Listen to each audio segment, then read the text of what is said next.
To all taxpayers of RDO 24 Valenzuela City, avoid the rush, file and pay your income tax correctly. Deadline on or before April 15, 2024. Paalala, sa tamang buwis, pag-asenso'y mabilis. Kaya magbayad na. From Revenue District Number 24, Valenzuela City, headed by RD Corazon Balinas and RD Reynolds Panganiban. Revenue Region Number 05, Caloocan City.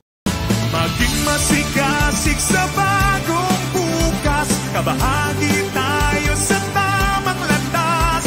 Tapat na layunin at isang mithiin, sa tamang buwis, pag-asenso'y mabilis. Whoa! Whoa! Whoa!